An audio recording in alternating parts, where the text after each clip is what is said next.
Hey there. You know me. I'm that guy.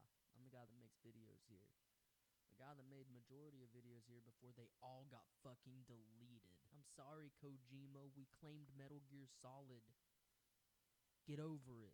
Regardless.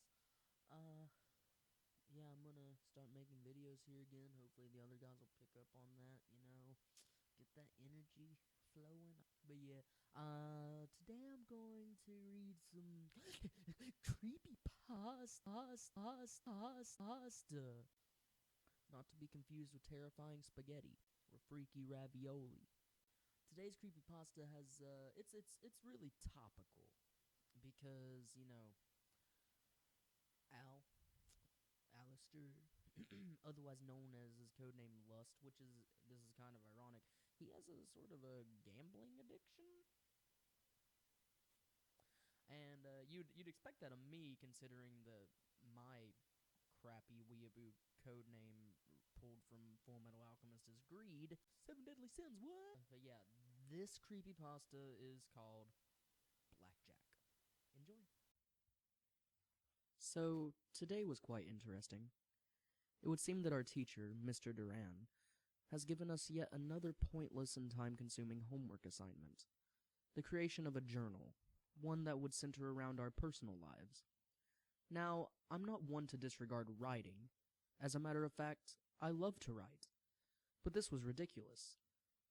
Though it being my first year at my community college gave me no excuse to brush this off as an unimportant task. So with the deepest of sighs, I got up and went home to begin the creation of my personal journal. But while on the way to the bus stop, I had the strangest of feelings. I felt as if I was being watched. A terrible thing to think about while walking alone, I know, but still. When I got home, my mom greeted me with tears in her eyes. It would appear that my grandfather, my mom's father, had recently passed away that morning. This hit me hard. I loved my grandfather. I mean, the man was no saint, but still. I think this is enough writing for today. I'll write again in a few days. My mom threw a party today to celebrate my grandfather's passing. She says, no one should ever mourn the death of a loved one, Jack, but instead celebrate the life they lived, all while staring at me with a cookie-cutter smile. I can tell this was tearing her up, but at least she's trying to keep it together. I, on the other hand, am breaking down. I never thought I'd miss my grandfather so much. My relatives were no exception either. There was a lot of hugging, crying, comforting, and during the night, a lot of drinking. Being of Latin descent, my relatives drank so much you'd think they were celebrating, not mourning. It was a pretty fun night considering the circumstances. Hell, one of my uncles stumbled over to me and talked about how he and my grandfather would get in bar fights every Friday. I never knew that about my grandfather. It's about midnight now. I'm going to end here tonight. But on Monday, my mom tells me that we're going to see my grandfather's lawyer and have his last will and testament read.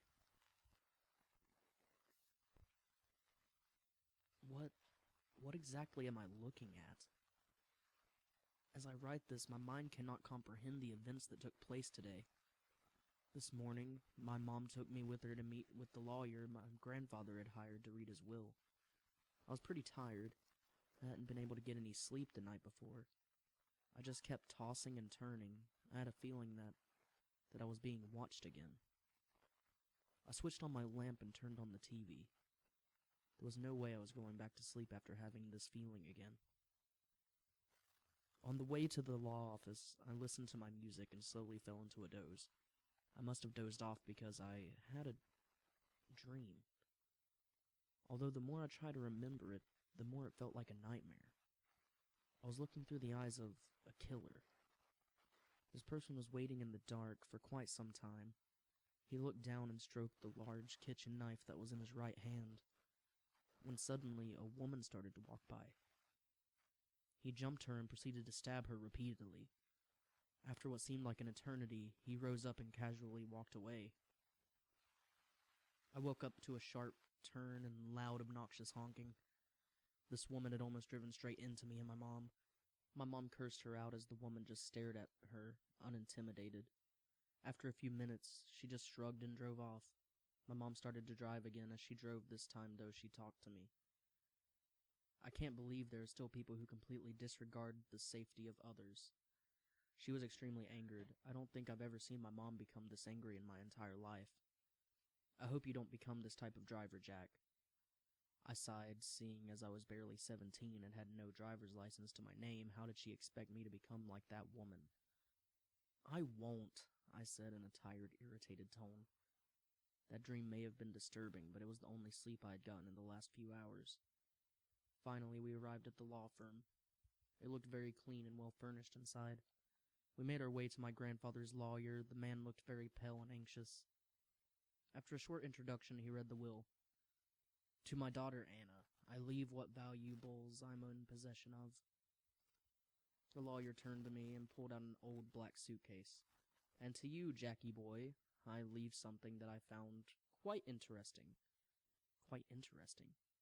What's that supposed to mean? I took the suitcase, but before I could open it, the lawyer stopped me. Your grandfather told me that you should only open this when you get home. On the ride home, I couldn't stop thinking about what was in the suitcase. Why would my grandfather, the odd man that he was, want me to open the suitcase when I got home? It made no sense to me, but out of respect for his last wish, I kept it closed. When we got home, I went upstairs to my room and closed the door. I sat down on my rug and placed the suitcase in my lap. What was inside of this thing? It felt a little heavy. I wonder if he left me some clothes. That would have been a lot better than what was actually inside. As I opened the suitcase, I got the feeling again of being watched. It sent chills down my spine and made the hairs on the back of my neck stand up. What I stared at puzzled me. It was an oval-shaped mask, maybe? There were no eye holes on it, and it was just sleek and white. I scratched my chin. Why did my grandfather leave me this? Does it have some sort of significance to him? I closed the suitcase and slid it under my bed. I'd ask my mom about it in the morning. And so comes an end to this entry. This mask, on the other hand, disturbs me, and I don't like the fact that it's now under my bed.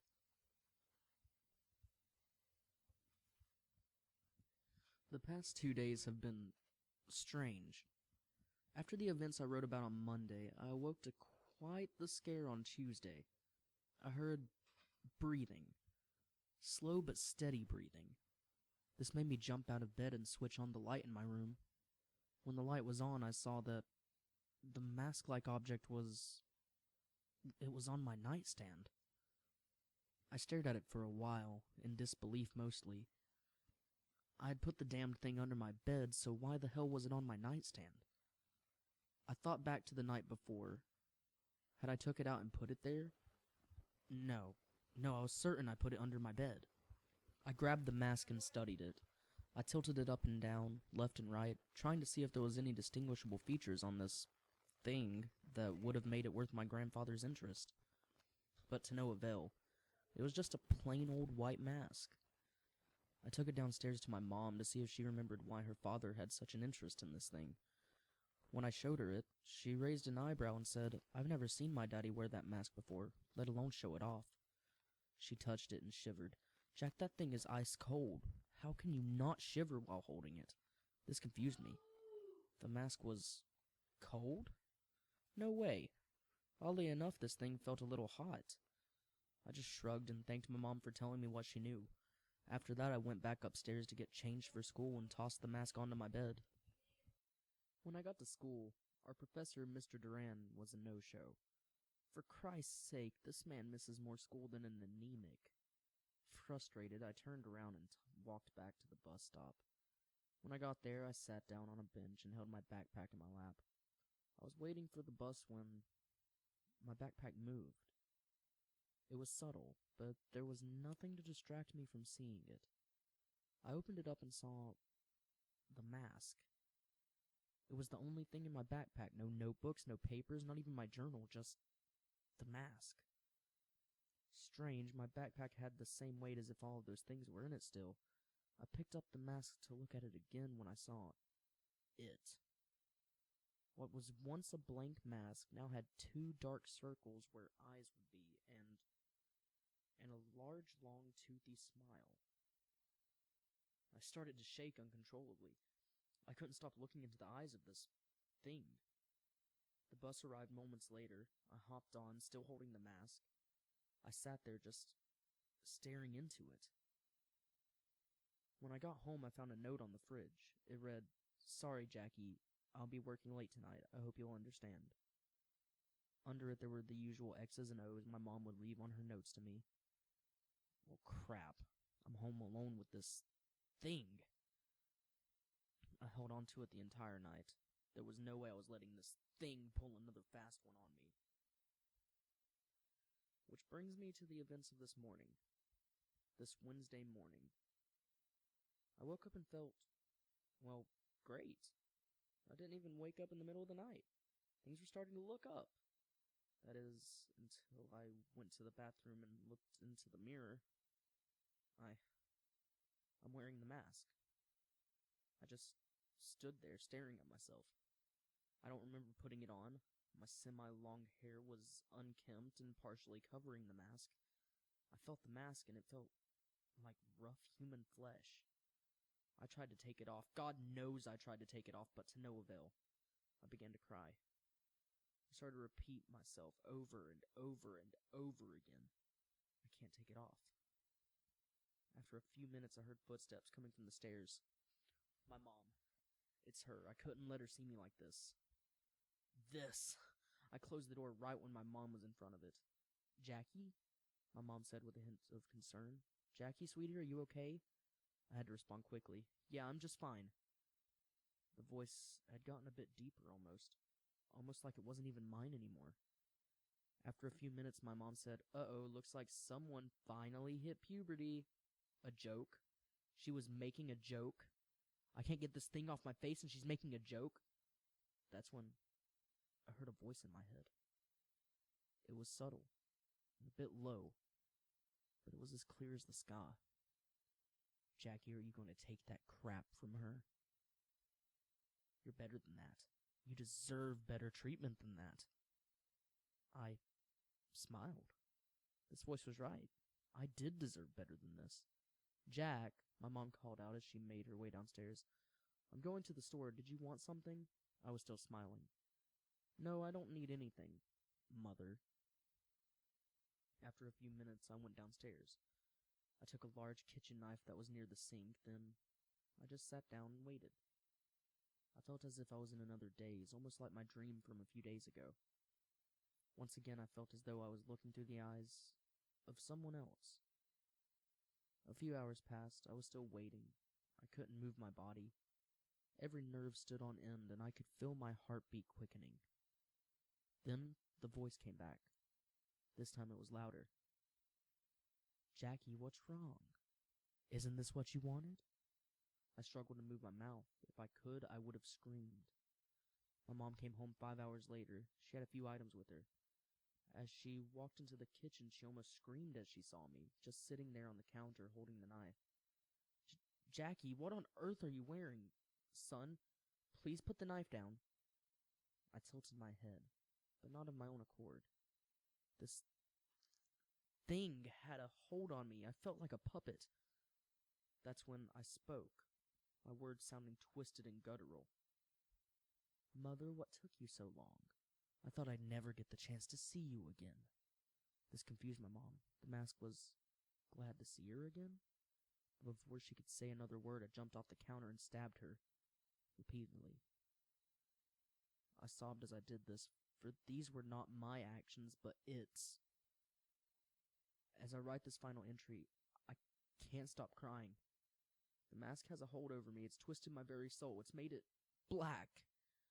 I think it's tired of writing. It says, "We should get going, Jackie. This place will no longer keep us safe. It will no longer keep me safe." As I walk these decrepit streets, I no longer feel remorse. I've come to realize that me and the mask are one. It was my destiny to become this. The mask had a sense of irony, too. It made me wear black jeans, a black hoodie, black fingerless gloves, and black Converse. It must have heard me say it was making my soul black because it made everything else black too. I think I'll find my next victim tonight. I have my sights set on a certain woman.